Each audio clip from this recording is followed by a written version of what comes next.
Assalamu alaikum hürmetli televizyon kökçüler. Uyghur televizyonunun gündelik haberlerini görüşünüzden karşıladınız. Şöhret Zakir'nin lager hakkındaki bayanları köplegen suallarga duş geldi.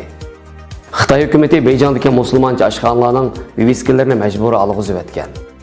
Xitoy hukumatining temir yo'l liniyalari va aerodromlarni ko'paytirishi diqqat qo'zg'adi.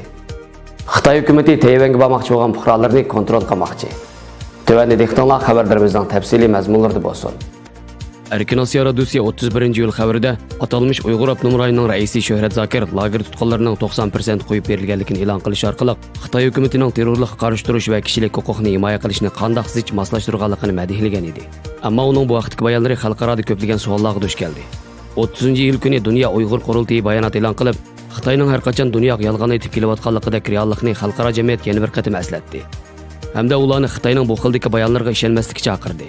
Bayonotda Xitoy hukumatining lagerlar masalasi dastlab o'tirg'i chiqqanda, bu butunlay yolg'on deb uni inkor qilganligi. Oxirida Polatdek paketlar oldida tili tutilib, ular kasbiy jihatda tarbiyalashni maqsad qilgan texnik maktabida ishga majbur bo'lganligini misol keltirish orqali xalqaroning mustaqil tekshirish guruhi avatib tekshirishni talab qildi.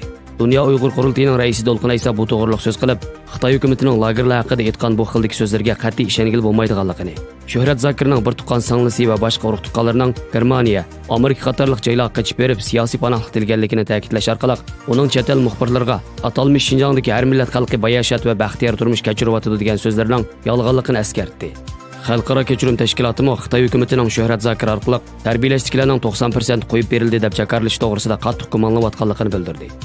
Mazkur tashkilotning Sharq Osiyo va Sharqi Janubiy Osiyo rayoni direktori Nikolas Bekolin shubhisizki Xitoy hukumati dunyoning lagerlar haqidagi andishlarini yo'qotish uchun bir qator yolg'onlarni to'qib chiqmoqda. Urug' tuqqanlar lagerlar qamalganlarning hech qaysi ularning qo'yib berilganligini aniqligi yo'q dedi.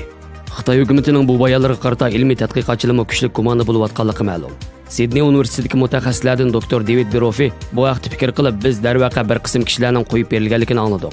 Shuning bilan birga yana bir qism kishilarning yangidan tutqun qilinayotganligini anglayapmiz degan.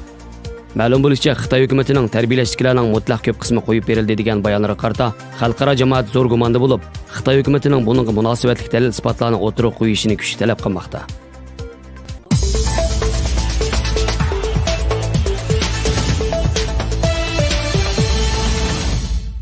31-yil kuni Reuters agentligi xabarida Xitoy hukumati Beyjingdagi oshxona va kichik tipdagi tomoq setish xarvalarining egalariga arabcha halol degan xatni va boshqa diniy tus olgan viviska belgilarini elib etishga buyurgan.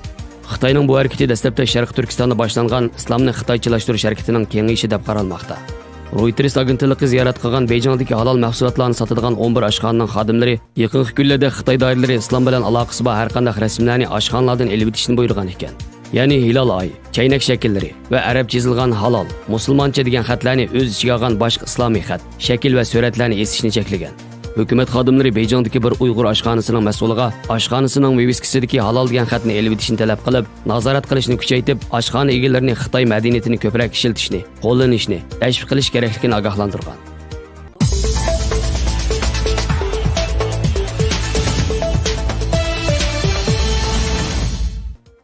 30-yilda Beyjingda ochilgan Go'zal Shinjong qurishnomidagi axborot e'lon qilish yig'inida atalmış Uyg'ur Abnum rayonining muavin raisi Jang Chullin 2022-yilga borganda Sharq Turkistondagi temir yo'l liniyasining uzunligi 8000 kilometrdan oshirilganligini, aerodrom sonining 30 ga yetkazilganligini bildirgan. Xinhua agentligi xabar to'rining 30-yil xabarida Sharq Turkiston 2014-yildan boshlab Xitoy hukumatining bir balvoq bir yo'l qurilishidagi yadrolik rayon bo'lib qolganligi, qatnaydigan poyezd qatim soni 100% oshganligi, Urumchidan Tehronga va Gruziyaning poytaxti Tbilisi shahriga havo qatnash ochilgan ekan. Mutaxassislar bu vaqtda fikr qilib, Xitoy hukumatining temir yo'l va havo qatnashiga buncha kuchayib ketishi ularning jiddiy ahvolga taqobil turish uchun tez suratda harbiy qismlarni yutkash ehtiyojini eng chong nishon qilgan deb ko'rsatdi.